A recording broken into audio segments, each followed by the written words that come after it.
구약시대 하나님은 이스라엘 민족에게 여러 절기들을 명령하셨습니다. 그런데 그 많은 절기들 중에 특별히 세 절기, 무교절, 또 맥추절, 수장절, 이 세 절기는 구약의 3대 절기로 온 백성이 예루살렘에 모여서 지켜야 되는 더욱 중요한 절기였습니다. 이 시간 이 세 절기에 대해서 증거하려고 합니다. 다소 딱딱하고 복잡한 내용일 수 있지만 꼭 아셔야만 되는 중요한 진리가 이 안에 있습니다. 이 시간 잘 들으시고 성령께서 깨닫게 하시는 은혜를 우리 모두에게 주시기를 바랍니다. 세 절기에 대해서 증거할 때 각각 세 가지 면을 증거하려고 합니다. 먼저는 역사적으로 어떤 절기였는가, 이 세 절기가 과연 어떤 절기였는가, 이에 대해서 먼저 우리가 알아야 되겠고요. 다음은 예수 그리스도의 구속 사역에 있어서 어떤 의미가 있는가. 이스라엘의 절기들은 전부가 다 예수 그리스도의 구속 사역과 깊은 관계가 있습니다.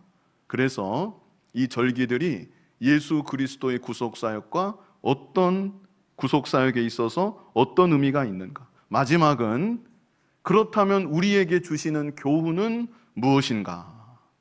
이렇게 세 가지. 역사적으로 어떤 절기였는가? 예수 그리스도의 구속 사역에 있어서 어떤 의미가 있는가?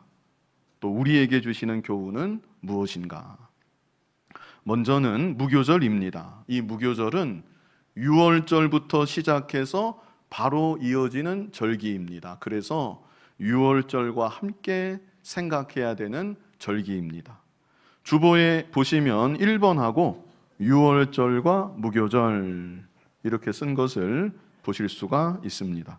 이 유월절과 무교절은 과거 이스라엘 백성들이 400년 동안 애굽에서 종살이를 했었는데 하나님의 은혜로 종살이에서 해방된 것, 역사적으로는 이 사실에 근거해서 지키는 절기가 유월절이고 무교절이었습니다. 하나님께서 이스라엘 백성들을 애굽에서 해방시키려고 하실 때 애굽 왕 바로가 이 일을 강력하게 거부했습니다. 그 많은 이스라엘 백성들을 계속 종으로 부리면 여러모로 유익이 많기 때문에 하나님께서 애굽 땅에 연이어서 재앙들을 내리고 계심에도 바로가 굴복하지 않았던 것입니다.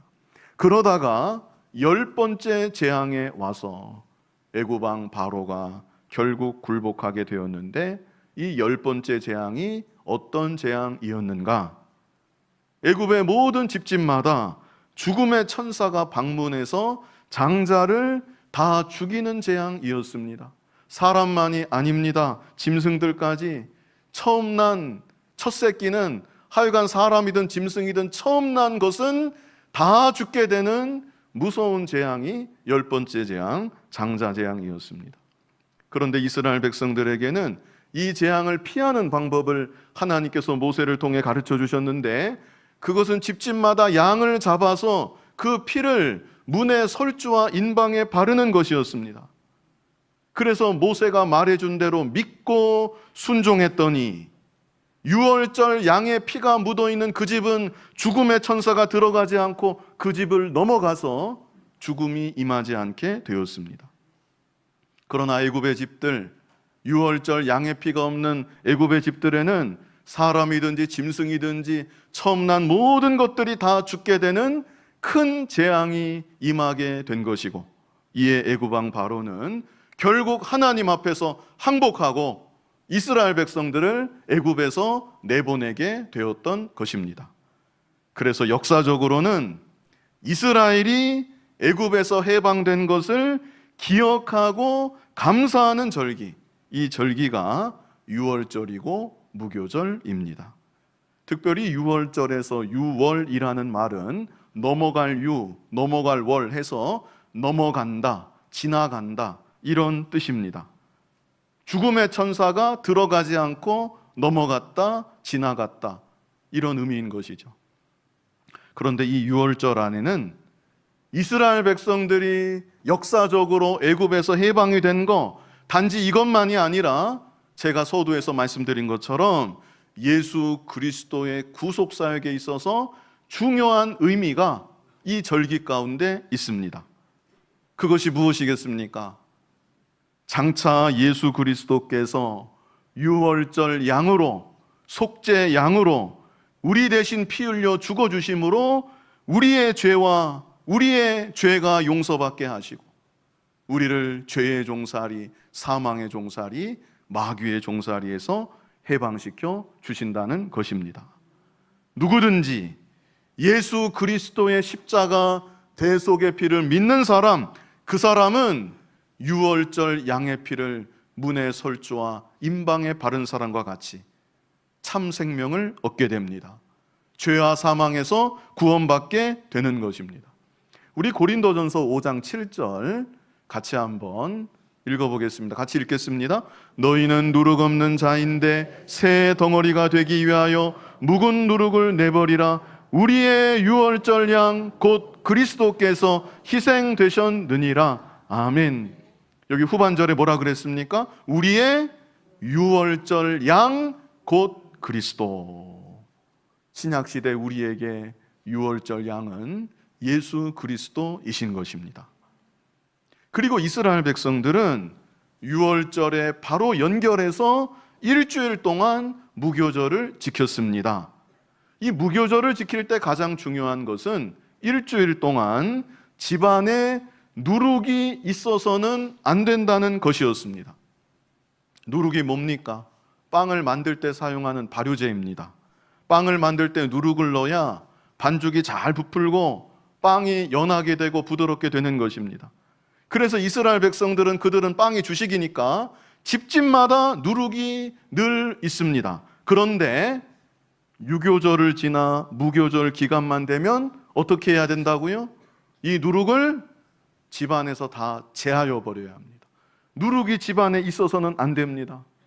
그리고 일주일 동안 누룩을 넣지 않은 딱딱한 그 맛없는 빵을 무교병이라고 하는데 이 무교병을 일주일 동안 먹는 것입니다. 이것이 바로 무교절입니다. 자, 본문 15절을 우리 같이 한번 읽어보겠습니다. 너는 무교병의 절기를 지키라. 내가 네게 명령한 대로 아비벌 정한 때에 이래 동안 무교병을 먹을지니 이는 그 달에 네가 애굽에서 나왔음이라. 빈손으로 내 앞에 나오지 말지니라. 여기 무교절에 대해서 설명한 것입니다. 15절 중반부에 그랬죠. 이래 동안 어떻게 해요? 무교병을 먹을지니. 무교병이 누룩 없는 딱딱한 빵입니다. 중요한 것은 누룩이 무엇을 가리키는가? 누룩은 죄를 가리키는 것입니다. 고린도전서 5장 7절 우리 다시 한 번 더 보겠습니다. 방금 전에는 후반절에 주목했는데 이 상반절 전반부를 주목하면 너희는 어떤 자라 그랬습니까? 누룩 없는 자이다. 예수 그리스도의 대속의 피로 죄 씻음을 받았다는 의미입니다. 너희는 누룩 없는 자인데 그 다음에 하시는 말씀이 새 덩어리가 되기 위하여 어떻게 하래요? 묵은 누룩을 내버리라. 법적으로 신분상으로 죄 없는 하나님의 자녀가 되었지만 여전히 우리 안에는 묵은 누룩이 있습니다. 묵은 누룩과 같은 죄악성이 하나님 자녀된 우리 안에 다 있는 것입니다. 죄의 오래된 습관, 습성 우리에게 다 있습니다. 이것을 버리라는 것입니다. 이것을 철저히 제하여 버려야 한다. 이것이 무교절입니다. 그래서 유월절과 바로 이어지는 무교절을 통해서 역사적으로는 애굽에서 구원받은 것, 무교병 먹는다는 것은 그만큼 급박하게 구원받은 것을 가리키는 것입니다. 누룩 넣고 빵을 한가하게 만들 새가 없는 겁니다. 급박하게 구원받은 것, 애굽에서 구원받은 것, 그 일을 기억하면서 감사하는 것, 이게 바로 역사적인 의미입니다. 그런데 이를 통해서 예수 그리스도의 구속사역과 연결할 때 예수님의 십자가 대속으로 죄사함 받고 구원의 은혜를 받은 것, 그것을 감사하게 하는 것이고, 우리에게 주시는 교훈은 무엇입니까? 예수님을 믿음으로 죄사함 받은 구원받은 하나님의 자녀는 그 은혜에 감사할 뿐 아니라 실제로 죄를 버리면서 살아가야 한다. 이것을 오늘날 우리들에게 교훈하여 주시는 것입니다. 하나님 은혜가 감사하면 죄를 제하는 삶을 살아야 한다. 묵은 누룩을 다 버리는 삶을 살아야 한다. 죄의 습관, 습성을 철저히 버려야 한다. 이것을 오늘날 우리들에게 교훈하여 주시는 것입니다. 자, 다음으로 두 번째, 맥추절입니다. 맥추절, 잘 따라오시기 바랍니다. 자, 맥추절은 여기 주보에 보시면 제가 두 가지를 더 적어놨죠. 다른 말로 오순절이라고도 합니다. 맥추절을 오순절이라고도 한다. 제가 빨리 말씀드리면 시기적으로 맥추절은 유월절 후 첫 안식일 다음 날부터 50일째 되는 날입니다. 아무튼 50일째 되는 날. 그래서 5오자에 열흘 순자를 써서 오순절이다, 이렇게 칭한 것입니다. 또 7주가 7번 지났죠? 7주가 7번, 77에서 49, 50일이 되지 않습니까? 7주가 7번 지났다고 해서 77절이라고도 하는 것입니다. 이 날짜 계산에 대해서는 정확하게 잘 기억하지 못하신다고 해도 중요한 것은 맥추절, 오순절, 77절, 이 세 가지는 다 같은 절기이다. 이것은 꼭 아셔야 합니다. 우리 다 같이 한번 해보실까요? 맥추절, 오순절, 77절, 이 세 가지는 다 같은 절기다. 이것을 아시면 좋겠습니다. 자, 본문 16절 전반부만 보시면 맥추절에 대해서 아주 간단하게 여기 말씀했습니다. 맥추절을 지키라. 이는 네가 수고하여 밭에 뿌린 것에, 그 다음에 뭐라 그랬습니까? 첫 열매를 거둠이니라. 그래서 맥추절, 오순절, 77절 다 같은 절기라고 했는데 이름만 다르지요. 새 이름이 있는 것입니다. 맥추절은 어떤 절기인가? 첫 열매를 거두고 지키는 절기. 이게 바로 맥추절입니다. 어떤 절기라고요? 첫 열매 거두고 지키는 절기. 이게 맥추절이다.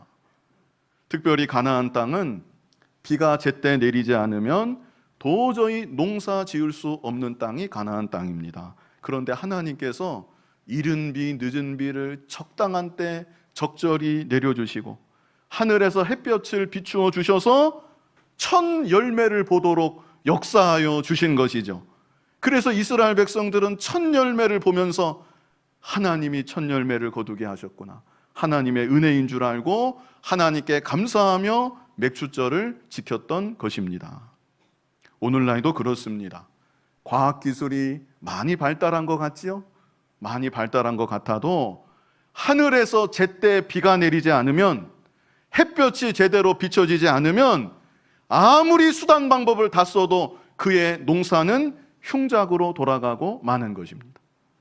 인간이 종자를 심는다고 해도 그 종자에서 싹이 나오게 하고 열매 맺게 하시는 분은 하나님이십니다.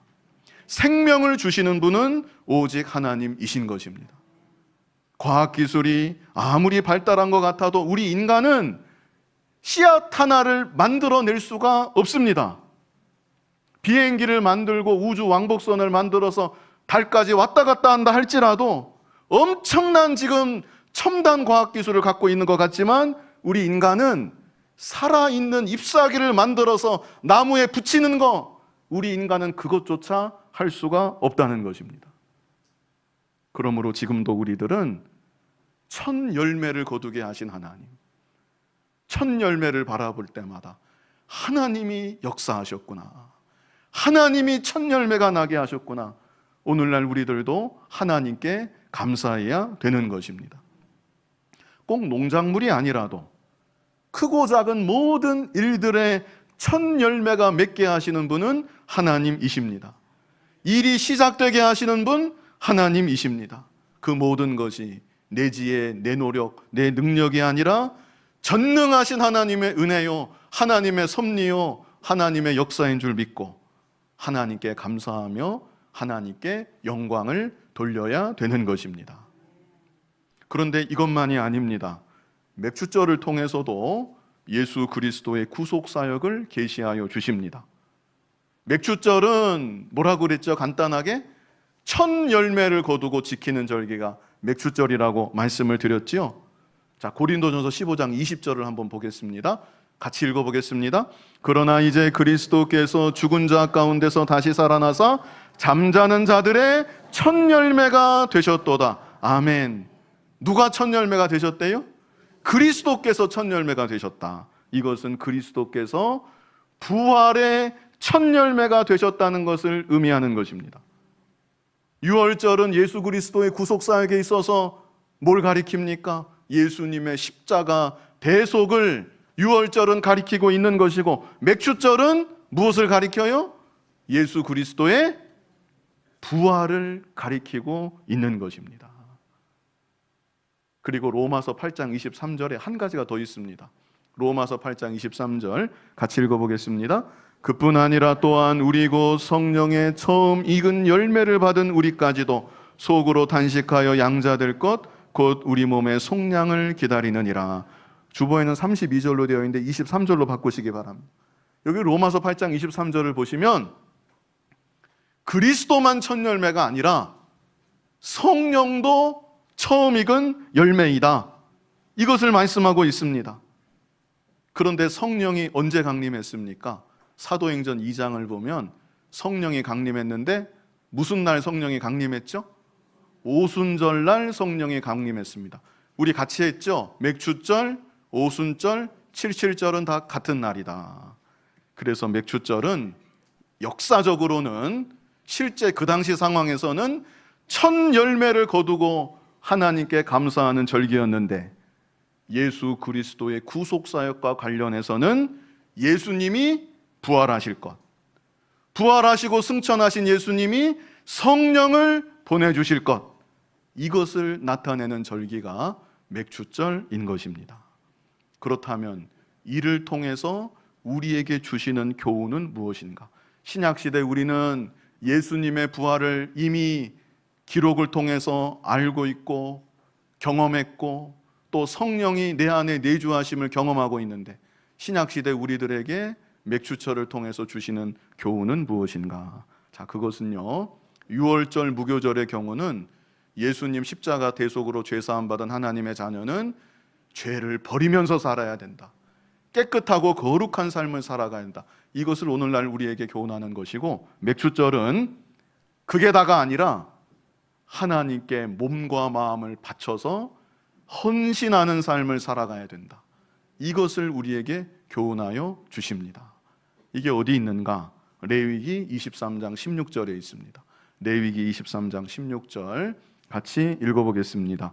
일곱 안식일 이튿날까지 합하여 50일을 계수하여 새 소제를 여호와께 드리되. 자, 여기 맥주절, 오순절이라고도 한다고 그랬고 칠칠절이라고 한다고 그랬죠. 일곱 안식일 그랬습니다. 7주가 7번 지났다는 의미입니다. 이튿날까지 합하여 50일을 계수하여. 맥주절, 칠칠절, 오순절이죠. 중요한 것은 이날, 다른 절기에는 이런 표현이 없습니다. 여기 레위기 23장 16절에 새 소제를 여호와께 드리되 그랬습니다. 새 소제가 무엇인가? 맥주절은 처음 익은 열매라 그랬잖아요. 처음 익은 열매를 빻는 거예요. 가루로 곱게 빻아서 그 고운 가루를 하나님께 드리는 것, 그게 새 소제를 여호와께 드리는 것입니다. 이것은 구원받은 우리의 몸과 마음을 다 빻듯이 내가 다 빠지고 내가 다 깨지고 고운 가루와 같이 되어서 내 몸과 마음을 온전히 하나님께 바치는 것, 그것을 가리키고 있는 것입니다. 다시 말씀드리면 유월절과 무교절은 죄를 버리고 깨끗이 살아가야 될 것을 교훈한다고 했는데, 그게 끝이 아니라 거기서 더 나아가서 하나님께 내 몸과 마음을 고운 가루와 같이 빻아서 온전히 바쳐야 된다. 그리고 특별히 신약시대 우리들은 성령이 우리 안에 내주하고 계시기 때문에 성령의 능력을 힘입어서 이 일을 더욱 잘 감당할 수 있도록 인도하여 주신 것입니다. 자, 이제 마지막은 수장절입니다. 여기까지 하면 됩니다. 마지막은 수장절. 자, 수장절은 무슨 절이라고도 합니까? 초막절이라고도 합니다. 먼저 수장절에 대해서 설명드리면, 수할 때 숫자가 추수할 때 숫자고, 장할 때는, 수장할 때 장자는 저장하다 할 때 장자입니다. 여기 본문에도 있지만, 그래서 가을 추수를 다 마치고 곡식들을 창고에 저장해 둔 다음에 하나님께 감사하며 지키는 절기, 그게 수장절입니다. 맥주절은 첫 열매라 그랬죠? 수장절은 농사 다 끝나고 곡식을 창고에 저장하고 그리고 하나님께 감사하며 지키는 절기. 이 절기는 예수 그리스도의 구속사역과 관련해서는 무슨 의미가 있는가?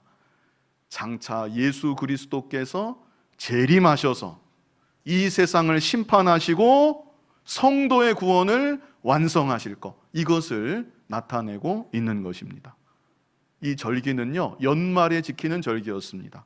출애굽기 23장 16절 후반부 제가 읽어드리면, 수장절을 지키라 그랬죠. 이는 네가 수고하여 이룬 것을 연말에 밭에서부터 거두어 저장함이니라. 여기서 연말은 세상 끝을 상징하기도 하는 것입니다. 세상 끝에 예수님 재림하시고 온 세상을 심판하시고 알곡과 같은 성도들을 모아서 천국 창고에 들이시는 것을 의미하고 있는 것입니다.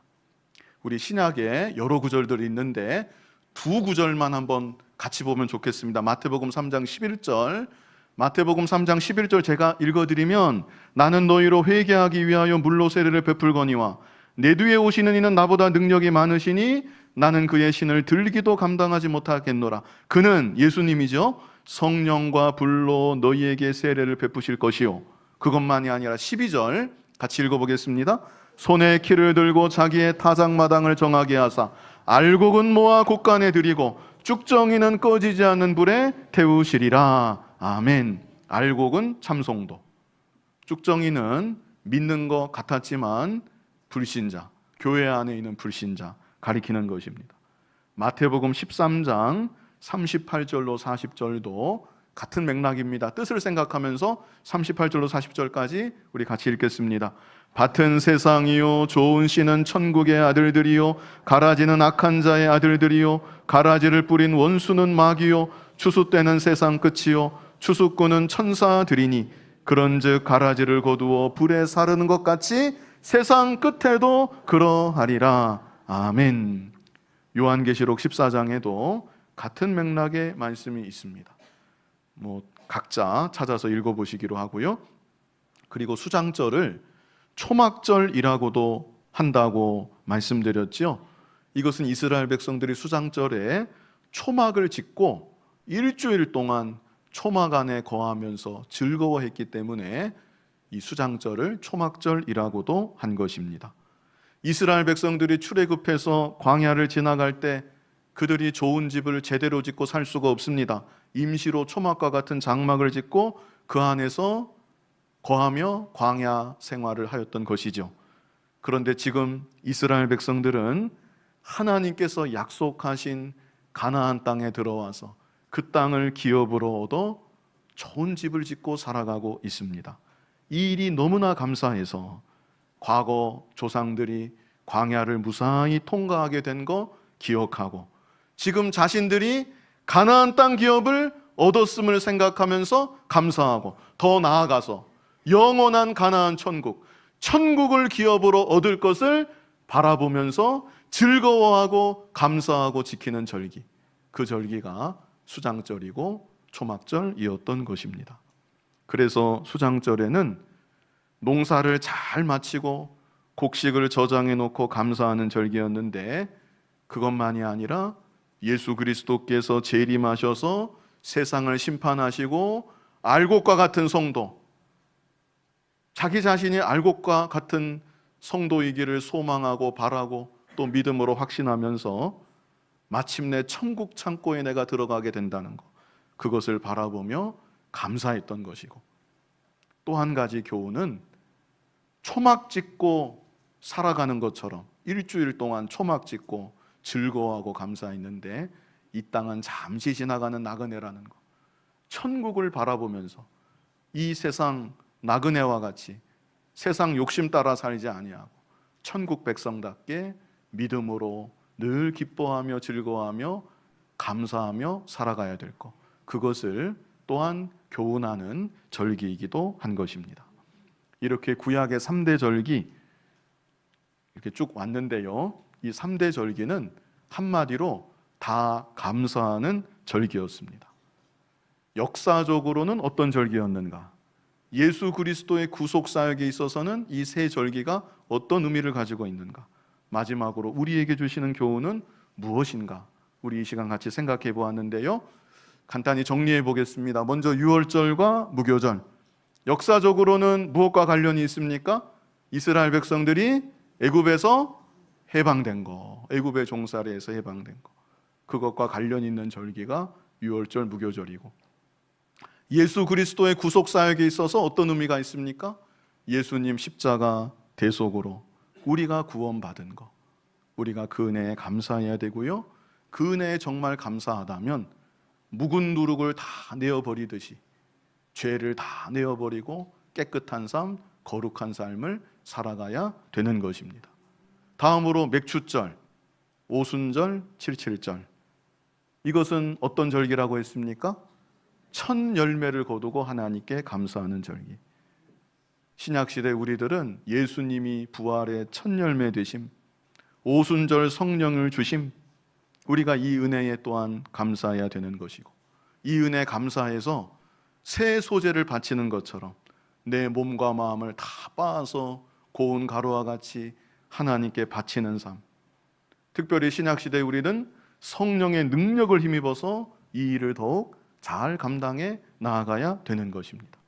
마지막 수장절, 초막절, 역사적으로는 농사를 잘 마치고 곡식을 저장해 두고 하나님께 감사하는 절기였는데, 또 일주일 동안 초막을 짓고 그 안에서 거하며 즐거워하고 감사하는 절기였는데, 우리들은 장차 예수 그리스도께서 재림하셔서 우리의 구원을 완성하실 것, 영원한 천국에 들어가게 될 것 바라보면서 감사하고, 잠시 사는 이 세상 초막을 짓고 살듯이 세상 욕심 따라 살지 아니하고 나그네와 같이 천국 소망 바라보며 늘 감사하고 즐거워하며 살아가는 우리들이 되어야 하는 것입니다. 오늘 추수감사주일 이렇게 보내는데요, 신약시대 우리들은 예수 그리스도 안에서 구약의 모든 절기들이 성취되었기 때문에 구약의 절기를 지키려고 이 날을 보내는 것이 아닙니다. 다만 오늘 특별히 감사하는 주일로 우리가 보내는데, 우리에게 감사의 근원은 예수 그리스도이시라는 것. 예수 그리스도의 십자가 대속, 부활하심, 성령을 보내주심, 장차 재림하시고 심판하시고 우리도 부활하여 영광스러운 부활체를 입고 영원한 천국에 들어가서 영원토록 살게 하여 주심. 이 일들을 생각하고 예수 그리스도로 말미암아 우리에게 주신 하나님 은혜에 감사하는 우리들이 되어야 하는 것이고, 그뿐 아니라 잠시 이 세상 살아갈 때 지난 한 해 동안에도 자녀된 나를 지켜주시고 보호하시고 영육간의 모든 은혜를 베풀어 주신 이 하나님 은혜에 감사해야 되는 것이고, 하나님 은혜에 감사해서 이 세상 사는 동안 죄를 점점 벗어버리고 고운 가루와 같이 빻아져서 하나님께 온전히 바쳐지고 천국을 소망하며 늘 기뻐하고 감사하며 살아가는 저와 여러분 될 수 있기를 간절히 바랍니다. 거룩하신 아버지 하나님, 예수 그리스도로 인하여서 우리에게 주신 하나님 은혜에 감사하는 우리들 되게 하여 주시고, 지난 한 해 동안 돌아보며 모든 것이 하나님의 은혜였음을 고백하고 하나님께 감사로 영광 돌리며 하나님 은혜 감사해서 죄를 점점 벗어버리고 하나님께 온전히 헌신하는 믿음의 삶 살아가는 우리들 모두가 되게 하여 주시옵소서. 예수님 이름으로 기도하옵나이다. 아멘.